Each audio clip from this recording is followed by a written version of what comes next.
నమస్సర్వేభ్య.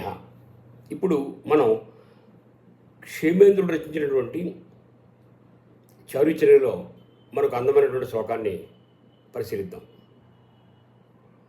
ముందుగా శ్లోకం చూద్దాం.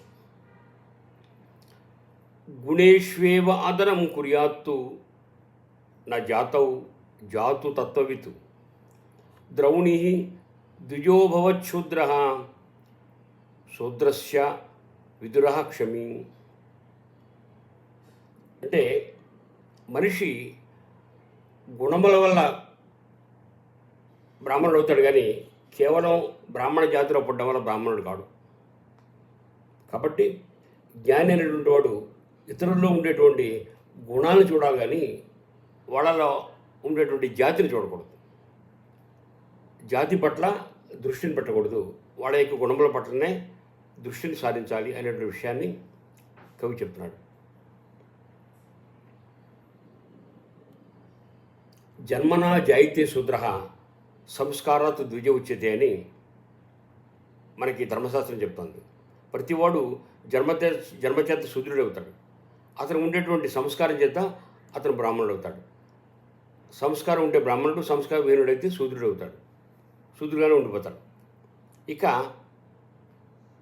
ఈ విషయాన్ని సమర్థిస్తూ కవి ఈ విషయాన్ని చెప్పాడు. తత్వవిత్ అంటే తత్వవేత్త, జాతు ఎప్పుడు గుణేష్వేవ గుణముల యందే ఆదరమును కురియా చేయవలేను. జాతౌ జాతి యందు నా కాదు. ద్రౌణి అంటే ద్రోణస్య పుత్ర ద్రౌణి అంటే ద్రోణుని కుమారుడైనటువంటి అశ్వత్థామ ద్విజ బ్రాహ్మణుడైనప్పటికీ శూద్రుడు అభవతయ్యను.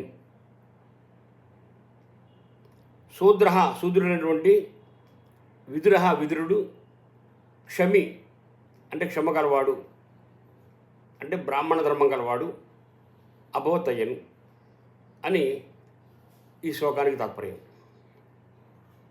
అంటే మానవుడు అంటే జ్ఞాని అయినటువంటి మానవుడు ఇతరుల యొక్క గుణములకు ప్రాధాన్యం ఇవ్వాలి, కానీ వారి యొక్క కులమునకు కాదు. అశ్వత్థామ బ్రాహ్మణ కులంలో పుట్టినప్పటికీ శూద్రుడయ్యాడు. విదురుడు శూద్ర కులంలో పుట్టినప్పటికీ బ్రాహ్మణత్వాన్ని పొందాడు. కాబట్టి గుణాలకి గౌరవం ఇవ్వాలి, కానీ కులమునకు కాదు అనే విషయాన్ని కవి మనకి తెలియజేస్తున్నాడు.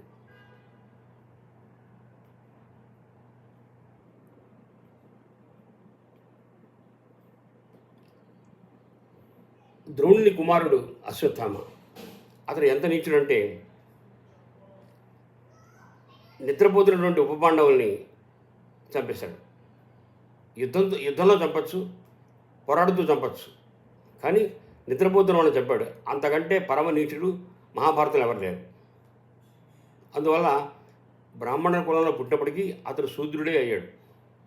ఇక విదురుడు దాసీపుత్రుడు. అతను జన్మన శూద్రుడైనప్పటికీ జ్ఞానం చేత బ్రాహ్మణత్వాన్ని పొంది బ్రాహ్మణుడయ్యాడు. కాబట్టి గుణములకు ప్రాధాన్యం ఉంది, కానీ జాతికి ఎటువంటి ప్రాధాన్యం లేదు అనేటువంటి విషయాన్ని కవి ఈ శ్లోకం ద్వారా మనకి చెప్తున్నాడు. బ్రాహ్మణుడైనప్పటికీ అశ్వత్థామ సంస్కారం లేకపోవడం చేత శూద్రుడయ్యాడు. శూద్రకులంలో పుట్టినప్పటికీ విదురుడు జ్ఞానం చేత బ్రాహ్మణత్వాన్ని పొందాడు అనేటువంటి విషయాన్ని మనం తెలుసుకోవాలి.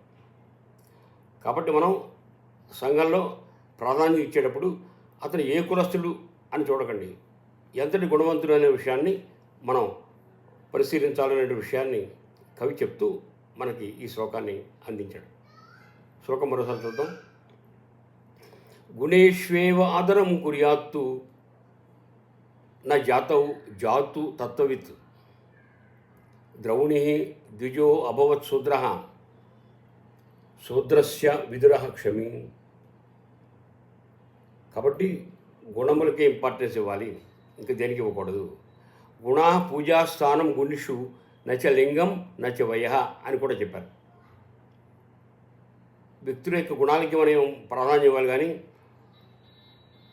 అది వాళ్ళు స్త్రీల పురుషుల, వాళ్ళ వయసు ఎంత, పెద్దవాళ్ళ చిన్నవాళ్ళ అనే విషయాన్ని మనం చూడకూడదు. గుణములకే ప్రాధాన్యం ఇవ్వాలి అనే విషయాన్ని మనం ఆకలింపు చేసుకుని సమాజంలో ఉండే గుణవంతులకే ప్రాధాన్యం ఇవ్వాలి, కానీ వాళ్ళ యొక్క కులాన్ని బట్టి మనం ఎటువంటి ప్రాధాన్యం ఇవ్వకూడదు అనే విషయాన్ని మనం గ్రహించాలి. నమస్కారం.